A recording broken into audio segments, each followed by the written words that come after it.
Power Systems Research at the Birmingham Centre for Railway Research and Education, BCRRE, at the University of Birmingham. His research interests energy systems, including modelling and analysis, energy efficient train control, energy systems optimization, and sustainable transport energy systems, integration and management. Whew. He's published over 90 high-quality papers, has been leading a number of projects funded by EPSRC, the Royal Society, Network Rail, RSSB, and Innovate UK. We're looking forward to hearing more what you've got to say. Welcome to the stage. Thank you very much.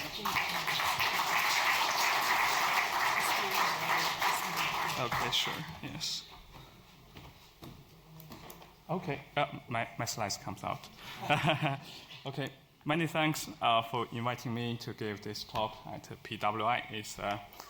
So thanks, Mona's introduction. So I'm working at University of Birmingham, so I give lectures about railway electrification, AC, DC railway modeling, energy system modeling, and how to improve the energy efficiency for the railway systems, also alternative traction energy sources. And we also have MIC program, railway integration system. So we are open to the industry, colleagues to learn these more railway systems, and I'm leading a module about railway electrification. Also, we do a lot of research to improve the railway system. And today I'm going to talk about the alternative traction energy source after Tom. So I think it's really good topics to share some reflections in this area. Today, I'm going to first introduce the railway energy system, and then give some brief principles of the railway traction energy system. So traction energy duty, various traction system, including the electrification infrastructure, diesel, hybrid, battery hydrogen, and I will give several case studies in the UK, and finally with conclusions. Some background statistic about transport emission. Probably you already know that transport currently is the largest sector for UK greenhouse gas emission. Okay, so it accounts for around 27% now. And from the figure left, okay, the top dark blue, green line is the energy sector. So we can see that in the past 30 years, there is a significant drop for energy sector to reduce carbon emission. But the second tallest is the transport sector. So the green, light green line. So it's very stable. Okay, it's quite difficult to decarbonize transport system because transport really rely on the fossil fuel. Okay, and after 2015, transport beats energy. Okay, yeah, we done that. So we are the largest carbon emission sector. Okay, sadly, you can see there's a little drop around COVID time, but it comes back again. Okay, so it's quite challenging for us to reduce carbon emission to achieve net zero by 2050. How about railway? So compare with other transport modes. Okay, so we know road transport, car, taxi accounts for more than half of carbon emission. But railway, is kind of a green transport form. Okay, so we contribute 9.5% of the traveling distance, passenger kilometer. Okay, but for railway only accounts for 1.4% of all transport carbon emission.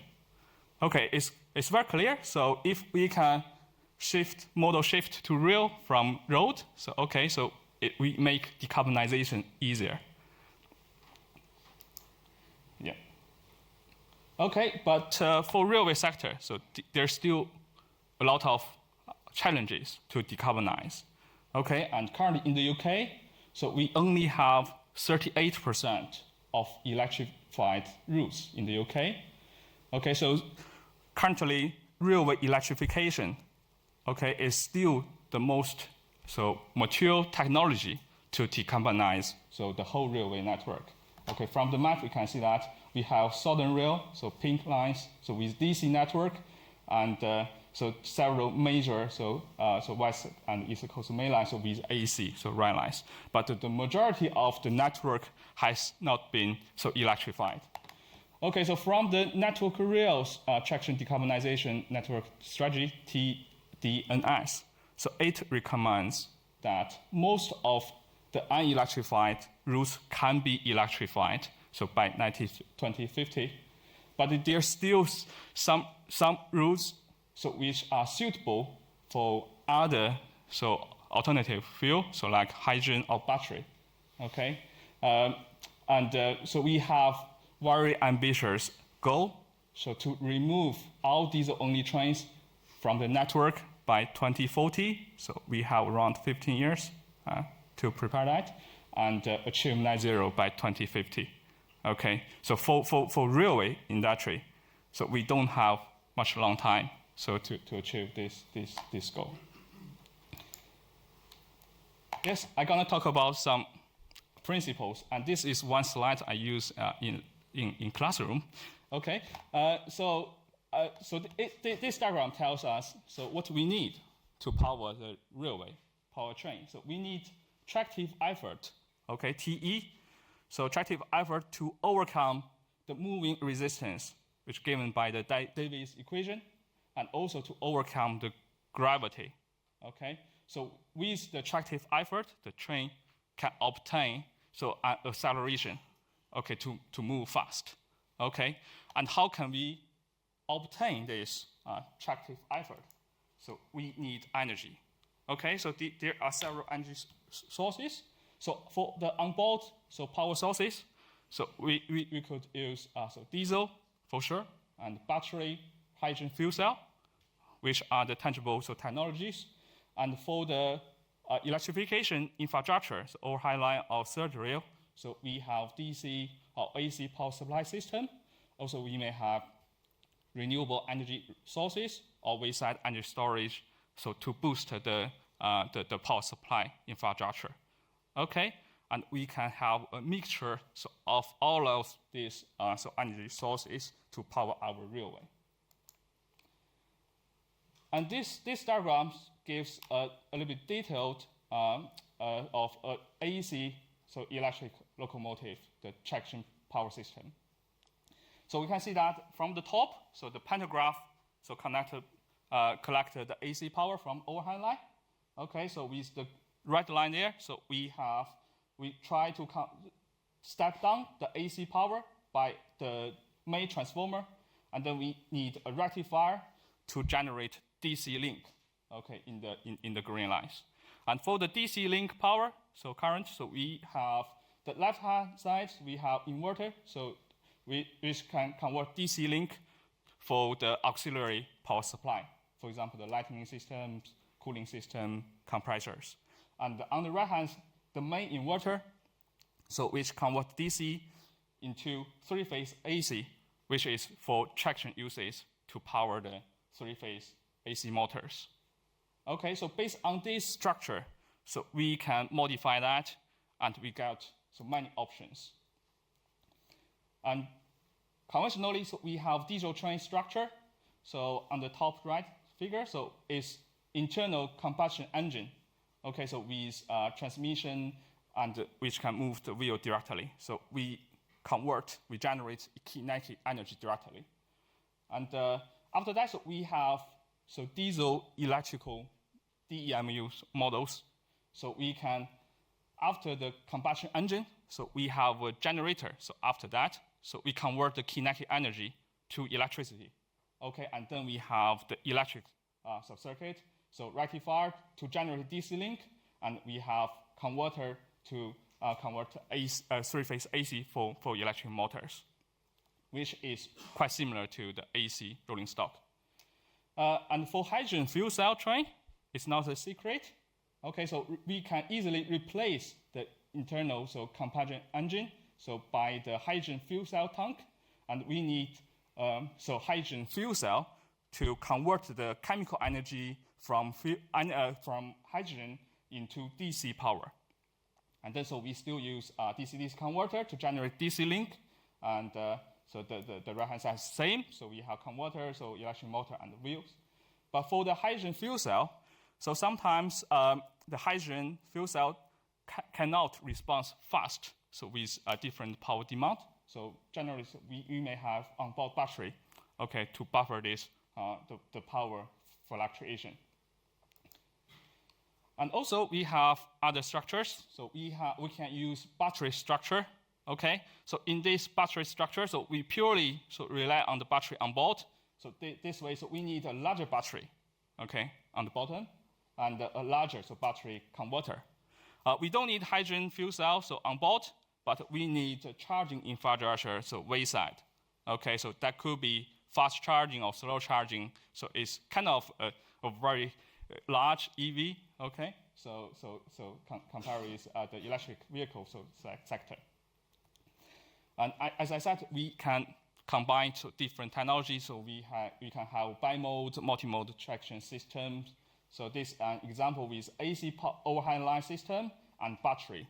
So the AC collector can run the trains on AC electrification network. So collect the AC power from the overhead line directly. And when the train run on some non-electric branch, so we rely on the onboard battery system. Okay, so this could be an option for them. So why is important to use alternative fuel? Okay, so the main factor trigger us to do that is the cost. Okay, so railway electrification is not cheap. It's good, it's great technology, but it's not cheap. Okay, so to achieve the decarbonization aims, we have to compare different costs by different technologies. So we have to consider the energy cost, rolling stock cost, so infrastructure and maintenance. So here's the diagram. So we compare three different technology. So EMU, so BEMU, or HEMU. And the right-hand figure, so we compare the cost and varies the intensity of service for different energy resources. So battery, train, generally works for low intensive service.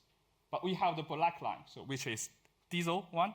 Hope you can see that in the back. So the diesel train, so they are very good. So for the cost perspective, okay, but not good for the decarbonization world. Okay, but after diesel, so the cheapest one is the battery, but only run a very short range. So because of the capacity limits, so by the onboard battery, and then hydrogen, plays better, so for longer range, okay, and is cost effective for low intensity of service, and for the we can see that the red line is the electrification. Okay, so it's very expensive for a low intensity, but when we have more train services, so electrification can be the best solution. Okay, so that's the general characteristics. So with more details, so battery, so EMU.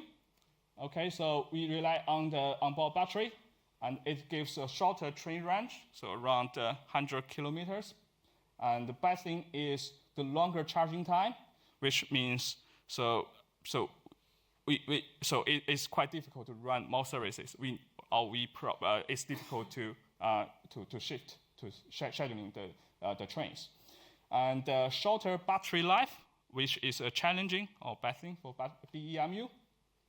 Very good thing is the energy conversion efficiency. It's quite high, so up to 90%. So compare with other energy fuel, and the EMU can replace diesel commuter trains serving short or idle routes. So yeah, which is quite good.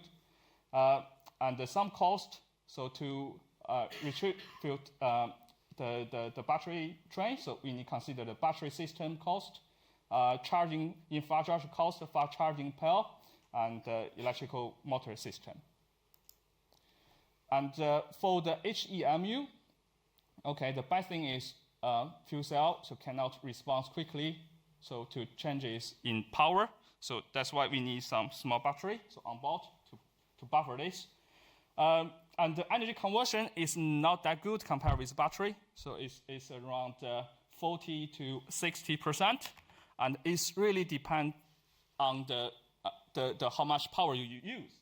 And from the right-hand side figure, so it shows the percentage of the fuel cell power against the fuel cell efficiency. So at the beginning, so when we run the fuel cell, so at a lower percentage, so between 0 to 20%, so the efficiency is below 50%, it's quite low. But the hydrogen fuel cell efficiency can be higher, so when we run the train so at steady power mode, okay, which is better.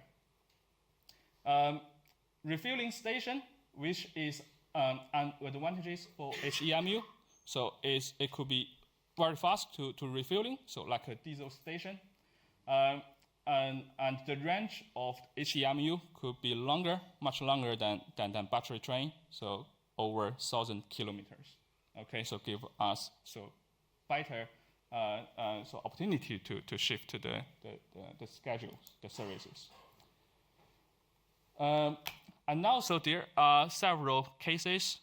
So in the UK, okay, so for battery, so BEMUs, we have the class 230. Okay, so it's there were a lot of work by the Viva Rail, okay, who is first to convert the London Underground D78 so into diesel battery train so in 2015. Okay, and after that, so there are a lot of more work to convert that into a battery-only train, so it was demonstrated for COP26, so in Glasgow, okay, and there were two 70 kilowatts hour so battery pack for each coach, okay, which can achieve around 80 miles range, this year, okay, 2024, there is a new test for the 3-car class 230. So the recent test indicate that so 45% of the charge can be used to travel over 113 kilometers, so from a depot in Reading. Okay, so that indicates the overall range of class 230 is around 190 kilometer. Okay, so with a larger so battery, which is not that bad. And there also recent so test. Okay, so in GWR, so for class 230 BEMU, so which is faster charging infrastructure. I'm very interested in that. So and with this so fast charging so stuff, actually so it achieved charging speed with 3.5 minutes, so it can charge the battery train by 30%, and that means 3.5 charging time, so can achieve a mileage of 135, which is quite good. So there are more possibilities. So by using this fast charging infrastructure, and this fast charging station is equipped with a battery, so a huge battery. So wayside, okay, with this battery, it's kind of like a slow charging, which limits the input current below 63 amp, and its output very high power, so to charge, to achieve faster charging to the BEMU. So it outputs around 2 megawatts, okay, to charge the battery to achieve this very short charging time. Yeah, so that's the recent test. There are other so BEMU studies for the class 777 in Merseyrail. This is in 2023. This kind of UK first battery powered train. So for this third rail, so DC electrification. Okay, and the idea is to extend the Merseyrail lines, so to run the trains outside the third rail. So electrification, and it has achieved 1 mile extension. So from Kirby to New Station Headbolt Line. This train is equipped with a 320 kilowatt hour, so battery on board, and with a mileage around 135 kilometers. Okay, so which is quite good for this extension, and also it's possible to further extend the Mersey Rail, so with a longer range, so for non-electrified routes. And for this lifespan, so it has at least 8 years with 10,000 charging discharge cycles. Okay, so yeah, compared with diesel, is short. Yeah. Another recent case study, which is collaborated by Hitachi Rail, so Trans-Pennine Express Angel train, so to test UK first intercity battery train, so probably happened after this year. And this train is a Novo 1, so class 802 train, so which may fill the gap, so in the intercity area for battery train. Okay, we're gonna see more stuff. And for hydrogen train, one of the first, so in the UK, was collaborated by University of Birmingham Railway Research Centre with Porterbrook. So we co-designed a hydroflag train, which was demonstrated in COP26 as well, and which has achieved we have achieved the design speed over 150 kilometers per hour with a better range of 5 kilometers. Okay, so this could be used in more possible routes. And there is a mature hydrogen battery hydrogen train in Germany, so by Alstom in Island hydrogen train, which achieved over 1,200 kilometers range. Okay, yeah, and it has been operated from 2018, so over 5 years now. So that's some industry case studies, and from the innovation side at universities, we have been working on several topics to fill the technical challenge base. So, for example, the multimode traction power network modeling and cost analysis. So, because we're trying to run multimodal trains in these continuous electrification routes. Okay, so this kind of study tells how can we build achieve rolling program of electrification and to make sure we run low carbon trains at these routes.